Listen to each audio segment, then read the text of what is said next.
Welcome to The Pathway. This is a podcast brought to you by Pure Psychiatry of Michigan. My name is Taylor Hennrick. This is my colleague Sarang Patel. Hi, guys. We're going to be talking about myths.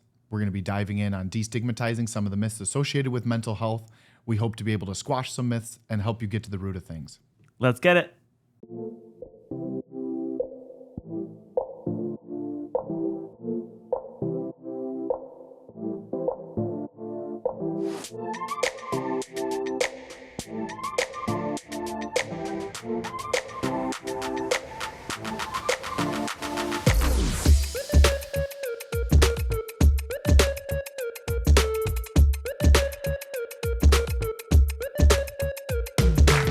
So the myths of mental health. Myths of mental health. I'm excited to talk about this topic. Me too. What are your thoughts? We're diving in today. We're talking about myths, mental health myths specifically, and maybe breaking down some stigmas, right? Yeah. Okay. So what do we want to destigmatize? What are some common myths as it pertains to mental health? Let's start with bipolar. Okay. All right. It's my favorite. So the bipolar client, bipolar disorder, obviously there's a stigma surrounding this, right? Yep. I don't think we need to get super technical. We're not trying to be scientific here. But when you're talking about bipolar, I think often a lot of people think of manic depressive, right? That's how it used to be defined. Now we're talking about a bipolar disorder, a mood disorder with different phases, different strategies for treatment. But when you think about the bipolar client, there can be a lot of stability. There can be a lot of instability. Riff on that for a second. So yeah, I would say you definitely can have like obviously stability and instability, right? I mean, it's in the word bipolar itself too, I would say a little bit.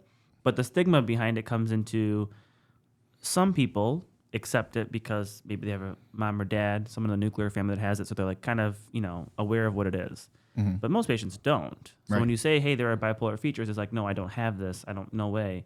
So a lot of it's saying, well, this is not your movie theater bipolar disorder. There you go. You don't have to be this severe manic, impulsive shopping, spending hundreds of G's, that doesn't have to be like that.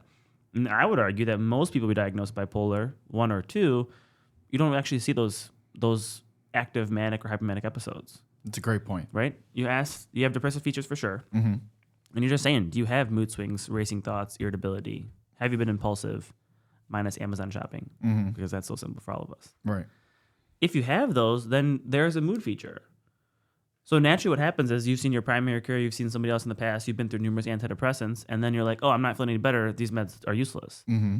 The truth is, have you ruled out a mood disorder? Have you been through some sort of a mood stabilizer or another different type of medication, right? Good point. But that's a stigma, is that I don't have bipolar disorder because you can't have bipolar disorder and function.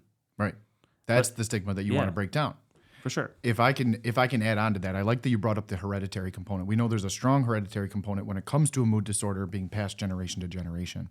The example that I like to paint is the young man or young woman who is treated for a combination of depression, maybe ADHD first, depression in the early teens. They enter that late teens phase, and you start to see what?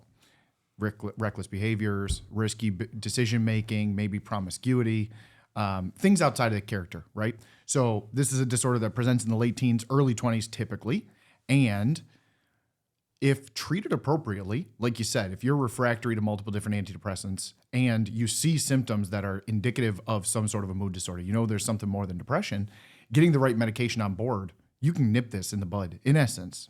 Is it going to go away? No. I'm not talking about, clinical remission right off the bat, but the idea is that if we can be cognizant of the disorder itself, it's not the classical rapid cycling. It's not someone sitting in front of you going from happy to sad to angry back to happy over the course of 3 minutes. That's not necessarily bipolar. Right? There's other clinical features that we're aware of. But the stigma is everybody who's bipolar is not, quote unquote, off the rocker. They're not, quote unquote, out of control, right? Yeah. Good. I think that's the wall to break down. I think if you use it, and you have to kind of say this, I guess it's how you kind of interpret it. But does it really matter? What I mean by that is, obviously we want you to feel better. You want to feel better too. Mm-hmm. But it doesn't matter what your diagnosis is as long as you feel better. Correct. As long as you're functional, as long as you're doing okay, the best that you want to be feeling, then it doesn't matter. The same way if you have diabetes, if you have high blood pressure. Mm-hmm. I'm not saying anyone in the public needs to know what your issue is, but it's okay as long as it's controlled, as long as you're taking steps to make it better. Mm-hmm. That's all it is, right? I always say that no one needs to know what medications you take. No one needs to know what your diagnosis is. Mm-hmm. If you tell them, totally cool. Mm-hmm. But as long as you're feeling as good as you want to be feeling, then you're okay. It really doesn't matter. Yeah. What's the diagnosis on paper? And I always say you're going to see 5 different psychiatrists, and you're going to get 5 different diagnoses. You know, generally, And right? 5 different meds. 5 different meds and 5 different treatment ways. There's not one way to do it in psychiatry. It's definitely an art. Yeah. But that's okay. So you don't have to feel like, oh man, like I have this disorder, it's stuck with me for life, and I have no way of functioning. Some of the most functional people have ADD or bipolar disorder or depression, right? You just have to take the steps to work with it. I am so appreciative of you saying that. You and I do treat similarly. I have the same conversation. I don't want to put you in a box and put you aside just because I think you have, or we are seeing symptoms that are indicative of bipolar. No, I want to treat your symptoms. Talk to me about what you're having so we can put you on the right medications. Would you rather take 8 different medications that don't work until we get to the 9th that does? Or just go with a medication that we're pretty confident is going to meet your needs and not waste our time? In the meantime, maybe that led to hospitalizations or loss of a job or relationship status changes. So I have the same conversation. I appreciate that. And I mean, now that there is less stigma or you're seeing people come out, we can reference, you know, there are celebrities, there are athletes that are talking about their mental health. It's very prevalent. It's more prevalent than it's ever been in terms of the actual media and where you see people being willing to talk about, you know, whether they went through a depression challenge or they had issues with this, that, and the other, you know, ongoing care with ADHD. There's, you know, NFL celebrities that talk about ADHD and stuff like that. So it is cool to see. So bipolar, I mean, let's break that wall down. What's next? I mean, anxiety is kind of a common thing, but I think anxiety is kind of not necessarily a myth behind anxiety, I would say. I mean, it's common. It's situational based a lot of times, right? I think one myth for the individual who may not be versed in mental health is that everyone with anxiety doesn't necessarily have panic attacks. Like, oh, yeah, that makes sense. Anxiety is so much more, right? There's an emotional side, there's a physical side. Right. There's a lot that goes into it, like a generalized anxiety versus like everybody with anxiety doesn't necessarily just have like these crippling panic attacks. Right. And I think that's a myth that we could delve into just a shade. Let me give you a controversial myth. Tell me. If you have ADD or ADHD, you have to be on a medication. You're saying that would be the myth, or you believe that? I would say most people, right? I'm not saying I don't believe in it either, but I'm saying most people believe that if you have ADD or ADHD, you have to be on some sort of medication in order for it to be better. In order for it to be better. Okay. Rather than brain training, acting in an intentional way, lifestyle modifications, etc. Right? Okay. So I think that's a myth. I think that the myth is that if you have this, you have to be on a medication. I'm not saying you should not be on a medication by any means. Hence, we prescribe it. Hence, I believe the medications work really well. They're definitely life-changing. But you have to take those steps as well, so that way the medication is not a crutch to your survival. Totally agree. Because what happens is when you go on a medication like this, stimulants, let's say, for instance, which are super effective, which I believe in wholeheartedly, right? You still need to use those coping skills on the side. What you said, right? Interventions will help you remember. Whether it's like super simple things, post-it notes, reminders on your phone, all these small things, you still need to implement those in your life along with the medication to succeed. That way, if you're on other medications, if you're on the weekend, if something happens, you're not, I can't function at all. Right. You still need to be able to live life. It may not be at the same level sometimes, right? But you still need to be, it's not a crutch to survival is the biggest thing. Yeah. Yeah, that's a great myth. one. I think That's a great one. Hot button topic. ADHD is huge right now. Huge prevalence amongst adolescents. Obviously, there's a huge resurgence in the mother now. Yep. We're seeing a prevalence and prominence in females being diagnosed with ADHD, which I love. I love the fact that I think the there's... food we eat has something to do with ADHD or ADD. The Do I? dyes, the chemicals in foods. I don't think so. I think there's actually a lot more ADHD out there than is diagnosed. I would proffer that at times maybe it's a little bit overdiagnosed now because it's so prevalent. It's just everywhere. I mean, it really is. We've seen it, right? Over the course of the last three years, it's increased a lot. And it's not a problem. It's exciting to see people getting the care that they need. Right. But I would agree with you that the myth is that to truly treat ADHD, you have to be on medication. I would say is not true. I do think it's a conjunction of both. But you have to be really, the word I always use is intentional. That's what I tell my clients. Like, the medication's it's a tool. You're gonna utilize this tool and it's gonna work for you. It's a resource. It can't lead the charge. You can't say my medication didn't do this for me. The point is, you gotta do everything you can, and then the medication is an additive. Yeah, You're adding that into the equation, yeah. And I think, unfortunately, sometimes we rely a little bit too heavily on the ADHD meds to be like this panacea, like a cure-all, and it's not. No, it's not. You don't want to be stimulated all day. You can't. You can't. It's going to cause other issues. Not a machine. You're not a machine. At some point, the machine breaks. You're not AI, right? You're not on all the time. It's true. You're not our phones always listening to us. I'm just playing. You never know. You never know. You don't. So ADHD is a good one. Are there any other myths associated with ADHD that are out there, you think? I don't think some are myths. I mean, you deal with stuff that people say all the time, like my mom has it, so that means I must have it, or Sure. or hey, I'm not. I would say a big myth is that when it's in one location, right? So, for instance, ADD or ADHD should not be just at work, Correct. just at school, Right. just at chores, Two right? settings, If yeah. you can play a video game for 7.5 hours and sit there and play all the time, is that really ADHD? It's got to be in two different settings, two different aspects. It's got to be distressful for you. But So- that example, because that comes up a lot, real quick. I don't mean to cut you off, but I want to riff on that. Playing video games for an extended period of time, one can also argue that that's hyper focusing. So how do you toe that line? How do you personally? Is it distressful? Okay. Right? So if I hyperfixate. We all hyperfixate to a certain extent. Lions games, whoop, whoop, right? So you're like, I'm not moving for 3 hours. I'm watching this game for 4 hours, right? Truly. Hyperfixating, right? You're honed in. I'm watching the commercials. I don't care. I'm not moving. I don't care what happens, Yeah. right?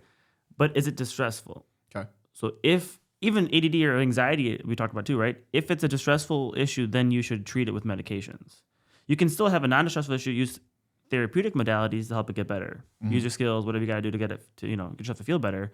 But medications, I think, come into play when it is something that is distressful. Okay. You don't treat everything that's non-distressful. So in that example, would a distressful part of it be they neglect going to the bathroom? They don't eat during that time? What would make that level of hyperfixating distressful? Now, that's patient per patient basis. Okay. Distressfulness, I think, I can't tell you it's distressful to you if you feel like it's not distressful to you. True.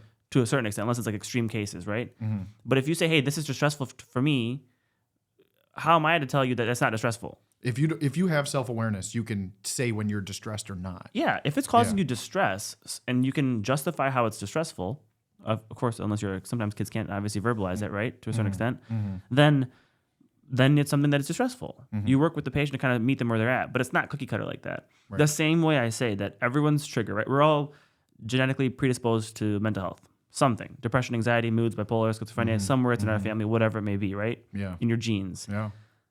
So everyone's trigger is completely different. True. So I don't have a pet. So if someone says, I lost a pet, my dog passed away, and now you can see that was a trigger, now leading to depression and anxiety, they can't go to work, it's causing a bigger issue, they've had the dog for 10 years, whatever the situation may be. Because I haven't had a pet, I can't be like, yo, that's a useless trigger. Like, that doesn't make any sense. Like, you got to just get over it and move past it. You know, get a new dog and you'll be all right. It's not that simple. Right. So I can't do that.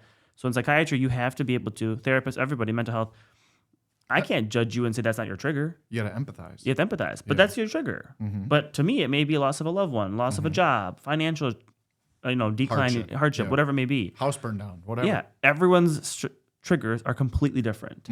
So you have to, in mental health, and I know I went off topic here a little bit, but you have to be able to say that the myth is that it has to be a particular trigger. I would say this is trigger. Here you go, myth of triggers, right?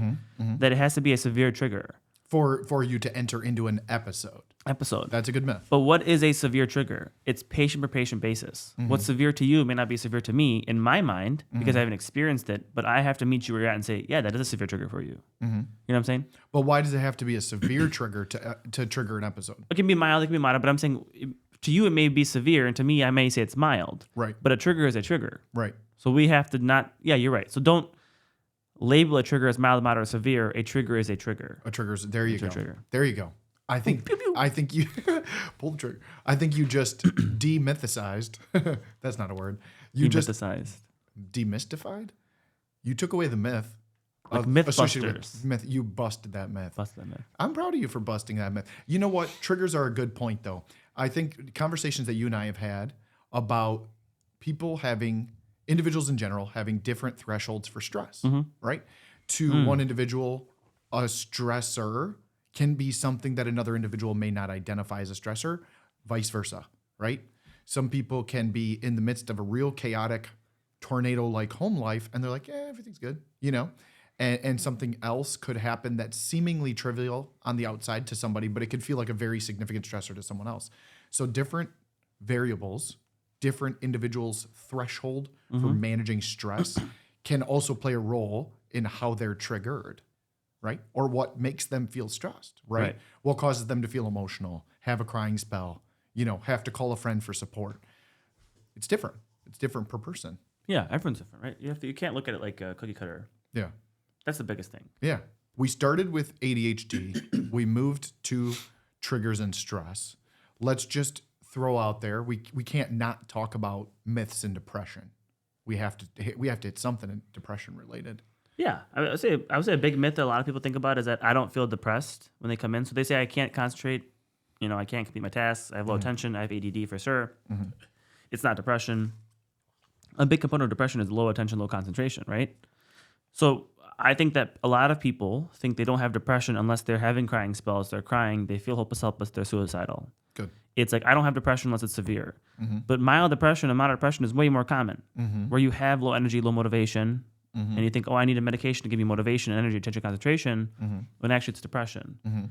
So maybe your appetites go up and down, your sleep is up and down, right? Sleep. We talk about sleep. We will. We'll get to that. But I think that's the biggest myth of depression, in my opinion at least, I would say. Let me formalize it for you. I think what you're saying is that the big myth is that depression isn't necessarily physical and outright, right? It's not outward depression. It's not always physical depression.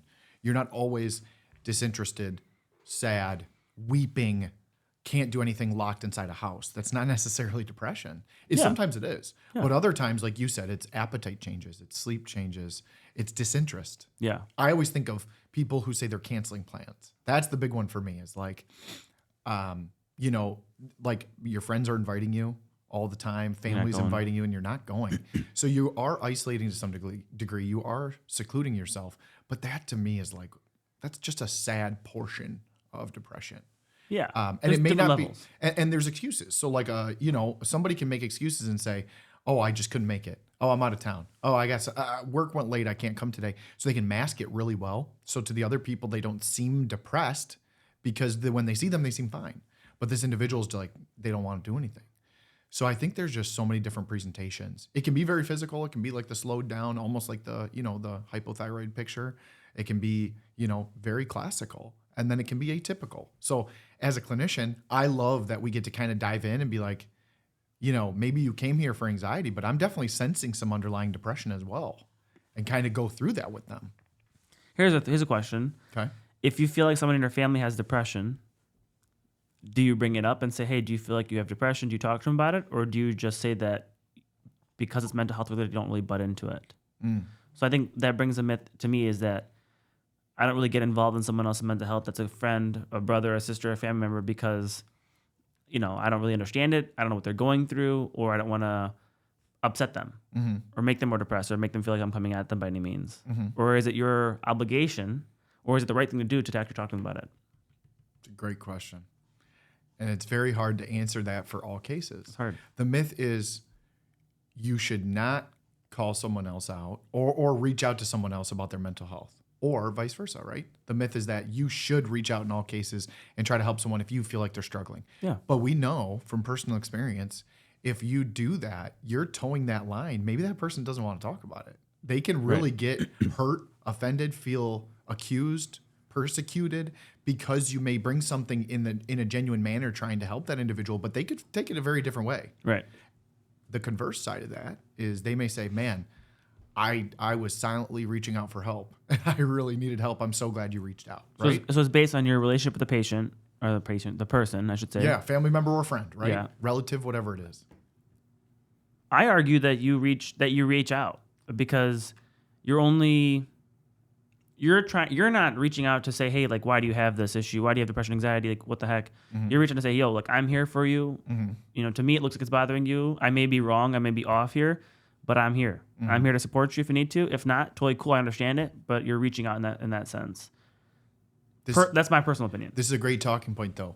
I would offer that you and I are very well equipped to have that conversation because we have that conversation daily. How does the person who's not trained with a mental health background or talk in this manner on a daily basis, how do they do that? Well, you speak from love. You speak from caring, right? I'm not speaking to say, yo, I'm here for you because I'm in psychiatry all the time. Right. I'm saying, yo, as a brother, this is what I see you going through this, right?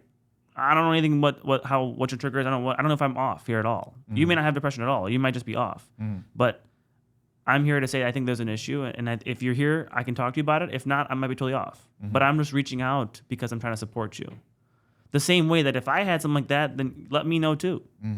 So you're talking from empathy, from caring, from being a human, not talking from, yo, I work in mental health, so let me tell you how it is. Yeah. You know what I'm saying? Yeah.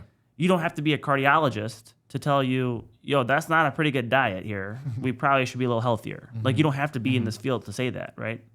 That's the same thing I'm kind of looking at. You're exactly right. I think that's a wonderful So topic. you got to reach out. Yeah.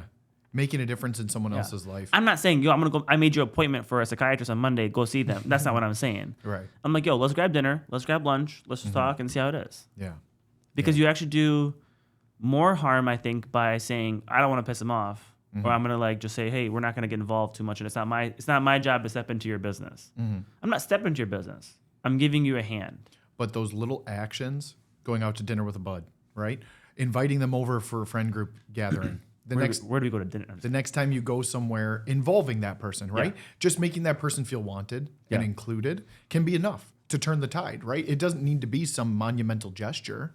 No. It can be little things. It can be sending a text or calling someone on the phone and saying, hey, what's up? How was your day? How are you managing? You doing okay? Those kind of little things can make a big difference along the way, right? Those little foundational pieces. Yeah. Man, that's a good topic. We kind of got off the myths, but I think this was important stuff to talk about. And I think that made a lot of sense. Anything else out there? We talked about some of the biggies. When we're talking about ADHD disorders and diagnoses, are there any myths about medications? Is there any broad strokes myths pertaining to psychotropic medications that we want to dive into? I mean, it's hard without talking about actual specific names of medications, right? But I mean, the idea is I don't need to be on an antidepressant if I have anxiety because it's not. I don't have depression. I have anxiety. Which is another myth is that can you have depression without anxiety? Ooh. I want to go a little bit more rudimentary. I want to go even more elementary. Rudimentary. Level. Yeah. Look I want to at go you. back to the roots. The root. Oh. Okay. Is it rudimentary or rudimentary? It's rudimentary. Not root-amentary. No, it's not ROOT. That's okay though. But you're let's start from the roots. I know. I just kind of combined it. Just came out. Yeah, it did. You got me all confused. That's my folly. Back to this topic. Come on now. Okay. All right. My thought process here is let's go back to just if you're a Mythbuster, they're like, oh, you can't drive a train on water. And you're like, yeah, that makes sense. You can't. But a myth is that everybody on meds is crazy, right? It's definitely, I'm saying very simplistically, everybody on meds, there's something wrong with you. Or, something out there is incorrect with this individual. Right. That is just going back to your core, how it used to be cast in movies, in shows, kind of what we were talking about before is this individual who's really not doing good, they're on X medication. Oh gosh, they're on X medication. What's wrong with them? Are they nuts? You know what I mean? That used to be the picture. I think that picture is very different now in terms of how mental health is cast, how it's talked about, how it may be perceived in media in general. So I would argue that the myth is clearly everybody on medications is not quote unquote crazy or unstable or insufficient in some portion of their life. They may just need to, medications are there for us to utilize. We prescribe them daily. They make monumental differences in people's lives. And there are so many more people on medications than other individuals on medications know about. Yeah. They can feel very isolating to have these appointments with us and feel very alone. Man, am I the only one going through this? Absolutely not. You're not. You're not alone. I mean, that goes to the idea, I think, maybe I'm making it too simple, is that who cares? Right. If you're on a medication, who cares as long as you feel good? As long as it works. Right? You do you, and you have one life. So you take the medication regardless of, Joe Schmo thinks that, you were crazy. Good. Don't now, if he or she can't agree with you, you don't need to spend years trying to convince them that you're not. Correct. That you're off because you're on medication. Right. If they are true to supporting you, loving you, being a friend, being a bro, then they'll understand. Yes. Right? I'm trying to be, I guess that's my opinion. What do you have to prove to them? Yeah, what do you have to prove to them? At that point, you just move on. Right. Right. Life is too short to try to say, yo, you either got to support us in this. You're not doing it to harm yourself. No. I'm not out here saying like, oh, go use recreational drugs and I feel better, so that justifies it. No. I was going to come back to that. Within legal confines. Yeah. If or it like, makes you feel better, pint, take it if it's legal. Yeah, a pint every day makes you feel better, so it's okay. No. Everything in moderation. Yeah, everything in moderation, right? Even too much water is bad, right? But Right. yeah, I mean, if you just gotta, you do you. Yeah. And if you feel better with the medication and it's prescribed and it's all kosher, it's all good, then you go with it. If you have appropriate monitoring, appropriate follow-up. It's rudimentary. It's very rudimentary. You go back to the roots. To the roots. Yeah.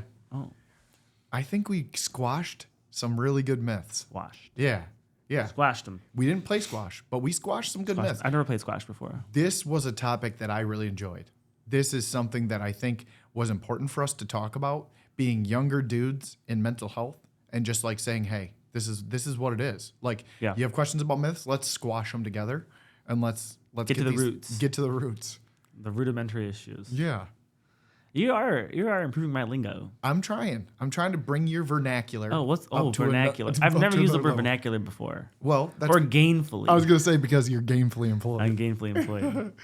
Hey, well, that What was a is good that? one. Gainfully employed. That means I'm definitely employed. Yeah, it means that you're.